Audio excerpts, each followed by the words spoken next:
Hi and welcome to our show, The New Normal, bringing you reports from around the world thanks to our network of France 24 correspondents. This week we are taking you to Cancun, Mexico, Venezuela and Kenya, home to Africa's largest urban slum. But first to Lebanon, where Beirut is still struggling to cope with the aftermath of the explosion that tore through what was once known as the Paris of the Middle East. Decades of widespread corruption of sectarian tensions have damaged public services. The people are saying enough is enough. The Lebanese are taking matters into their own hands, as Nadia Massi, Abdallah Markawi and Karim Yayaoui witnessed in Beirut. Near Beirut port, a once bustling neighbourhood devastated. No building here is untouched. The human cost far worse. Locals keep busy organising food parcels, while NGOs hand out essentials to those left with nothing.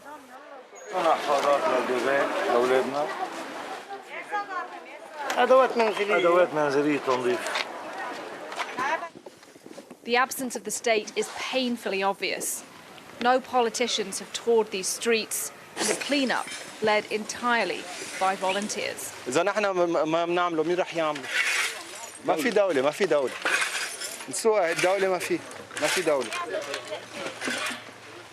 Few issues exemplify the collapse of the Lebanese state quite like electricity.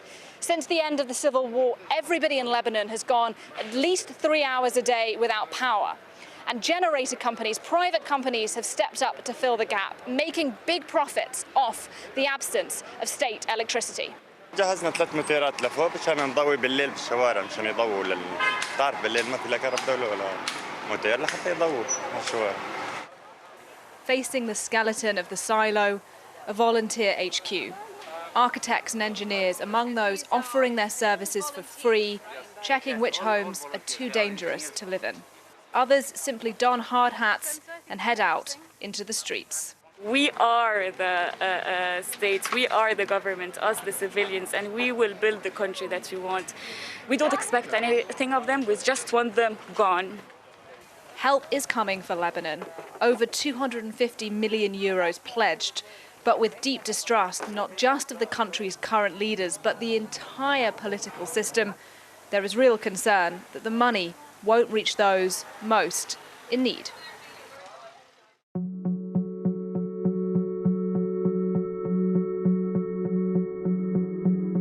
Now to Kenya, which has one of the highest rates for teenage pregnancies in the world.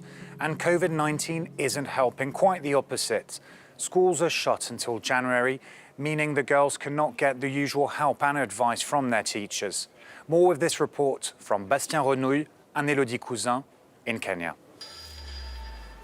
16-year-old Elizabeth has not gone to school since March, when the government closed all schools to prevent the spread of the coronavirus. Like many other teenagers here, she spent her days looking for money on the streets. She offered sex to a boy for money and is now 3 months pregnant. Samoro riemba nimondo adhiam kuta pes japuonjno tadhi okayud jonyuol samoro ba ayudo gi to giwuok na magen gionge pesa koro chuno ni nyaka ngadhi dhi ir osiepna cha mimiya pesa no materi skul kod manyiewo gik marwako.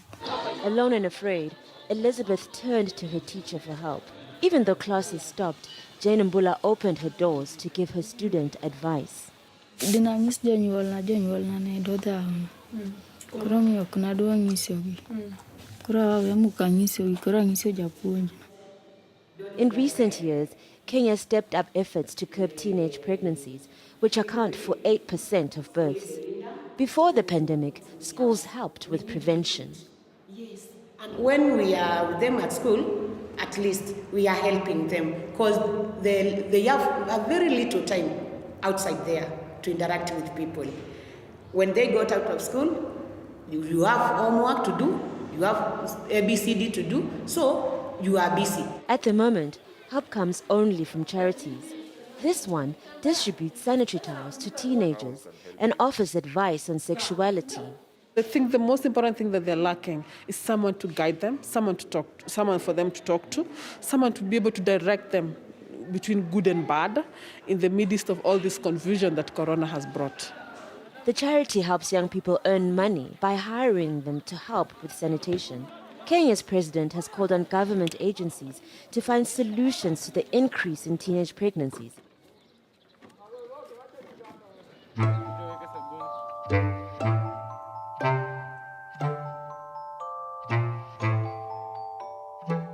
On the other side of the Atlantic, the situation is worrying, with the United States, the Caribbean, and South America representing more than half of COVID-19 cases worldwide. Crippled by international sanctions, Venezuela's economy is further weakened by the pandemic. Our correspondent in Caracas met with citizens trying to make ends meet by putting their various skills at good use. Unable to work during the lockdown period, Maria Leonor and her neighbors have turned their homes into small, informal stores. Residents in this middle-class suburban area sell basic necessities like dry goods, vegetables, and eggs to pay their bills. Hemos sido muy bienvenidos por los vecinos, nos han ayudado muchísimo, han aceptado todo, tampoco exageramos en los precios porque sabemos la situación en que estamos.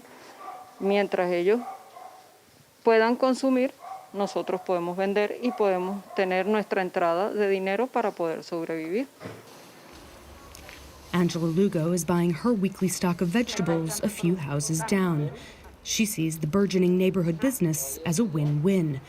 Elderly residents like herself can stay closer to home with less exposure to the virus, while passing on some much-needed cash to those who've set up shop. Primera vez que veo que la gente que como no tienen trabajo, tienen que buscar con qué sobrevivir, pues. Y entonces cada quien monta su negocio, pues. No hay trabajo. Y entonces tienen que ayudarse ellos con algo. Y por eso nos ayudamos mutuamente. Atilio Bastidas is an out-of-work waiter who set up a makeshift barbershop in his building. He misses his old job and barely earns enough to buy food. Si esto continúa, la cosa es difícil. Muy difícil porque nos estamos muriendo de hambre. Y nos mata el hambre o nos mata la pandemia. Una de dos. Entonces, no sé qué se puede hacer. Venezuela's economy has been stuck in recession for 7 years, and its population has struggled to adapt and stay afloat. With formal employment already hard to find, the coronavirus pandemic is sending more and more workers into the shadows. In the US, chefs and restaurant owners have been urging President Donald Trump to act quick and strong to help save the industry in these times of coronavirus. In Washington, the Brasserie La Liberté is one of many examples of restaurants staying open even though they're losing money every day. Measures of social distancing are easy to implement, given that customers have not returned in large numbers. Take a listen to the chef at La Liberté, who's rather pessimistic. If you're like a small restaurant, you see 20 to 40 people, all of a sudden you can only see 18 at most. And how are you going to pay the rent, pay the bills off of that? It's almost impossible. Every day you hear about new closures.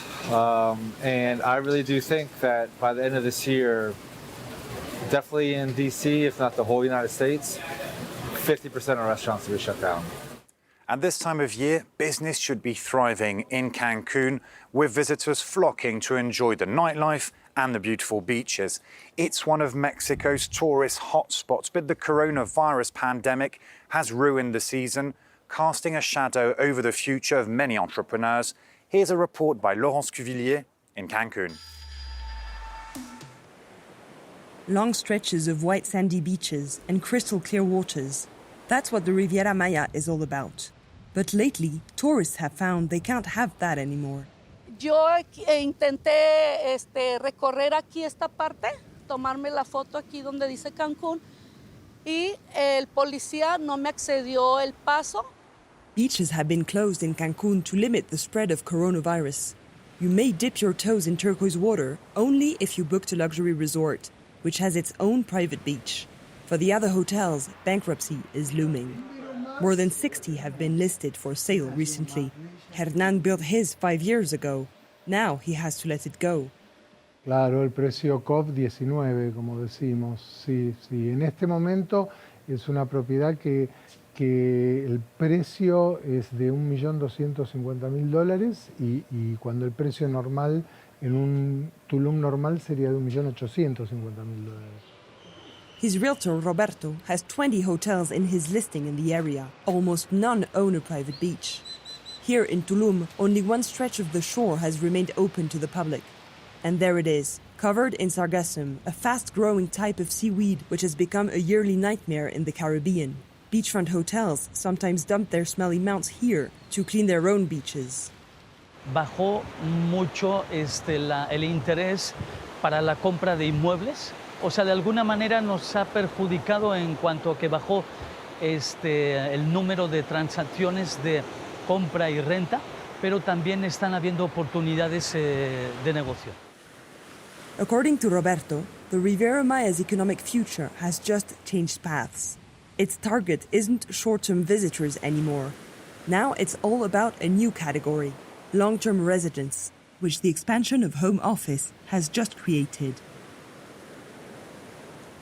That brings us to the end of our show. I leave you with pictures from Europe, starting here in France, where face masks are now mandatory on busy streets of major cities like Marseille or Paris.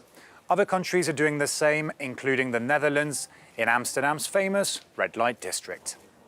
Thank you all for watching. Take care and see you soon.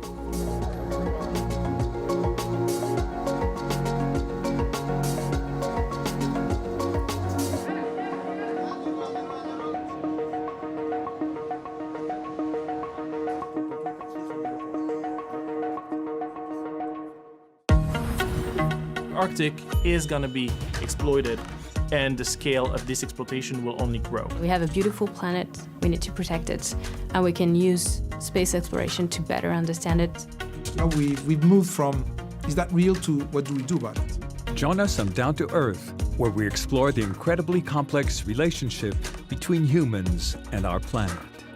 We're here to ask the tough questions and find answers that may just surprise you. Down to Earth on France 24 and France24.com.